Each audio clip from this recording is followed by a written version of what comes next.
So this video has actually been funded by my 300 plus hours on Genji and sponsored by my hatred for Moira. So enjoy. If you know anything about Overwatch or Genji, you may know that Genji used to dominate the ranks of top tier and was a threat. I mean, if you ever heard of Genji Blade back in the old days, I mean, that was major priority and you had to get rid of him. And don't get me wrong, he is still very good, but he needs a change. He just needs a small buff. He just needs something. But wait, before you say skill diff or anything of the sort, we have all been chased by Moira, Zarya, Mei, with nowhere to run, all in fear, with no way to do anything of the sort. So this is where I propose an idea. Genji. He has two abilities, deflect and dash. The one we're going to focus on today is deflect. When Genji deflects, he has a 2-second window where he can reflect most any oncoming projectiles. But there are some exceptions. That's not going to be our focus today. There are 6 characters that Genji can't deflect. That is actually kind of annoying and the main issue. Zarya, Moira, Mei, Echo, Winston, Symmetra. So Zarya, who does 85 damage per second, even with 0 charge, shoots Genji during the deflect window. It will result in a loss of 200 HP and Genji is left with 50 health remaining.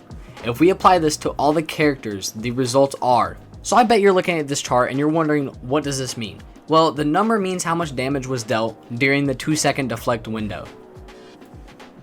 So Sim's beam focusing down on you leaves Genji with 79 health remaining, whilst Winston's Tesla cannon leaves you at around 123 HP. Mei freezing Genji leaves him at 45 HP, and Moira using her grass leaves him at 134. Echo using her focusing beam leaves him at a respectable 150 HP. And these are all pretty good numbers, but some of the amount of damage that they do is low-key kind of crazy. So let's change that. So now when Genji deflects, instead of beam style projectiles doing their full damage during the deflect's duration, Genji would receive a % damage reduction to the beams. So for example, if Zarya leaves Genji with 50 HP after the deflect window, with a 43% damage mitigation, she would leave him at 137 HP. An 87 HP increase. Now this might be too extreme, but we can try other % damage reductions. So the next one we're going to try is 25% damage reduction.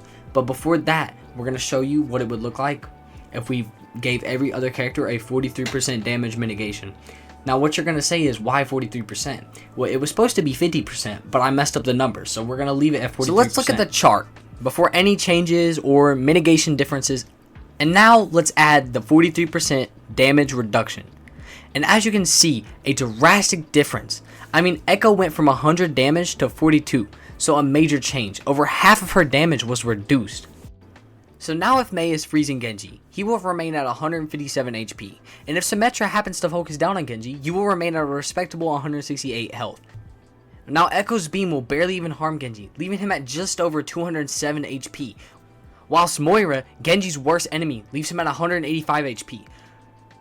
Perchance, if Winston escapes the zoo and zaps Genji, he will retain 186 health.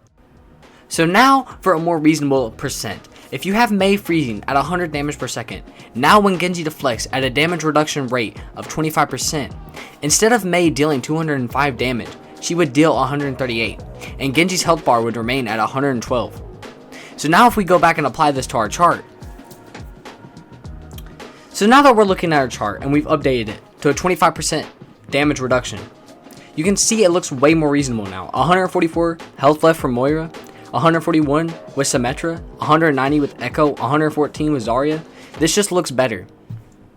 And now if we go on to the damage received in the 2-second deflect window, you'll see Mei only dealt 138 damage, Zarya 136, Symmetra 109, and Echo only 60. See, I know that sounds very broken, and like Genji can just mitigate so much more damage. But see, let's apply this to more of in-game statistics.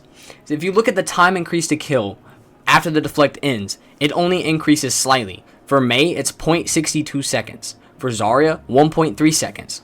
Winston, 0.85 seconds. Symmetra, 0.7 seconds. Moira, only 0.4 second increase. And Echo, 0.9 increase. So you really don't even get that much more survivability. And I know these may seem like minute differences, but these minuscule amount of times could be the difference between you living and dying. But if you all have enjoyed this video, drag and blade that subscribe button and let me know down in the comments if y'all want to see more videos like this.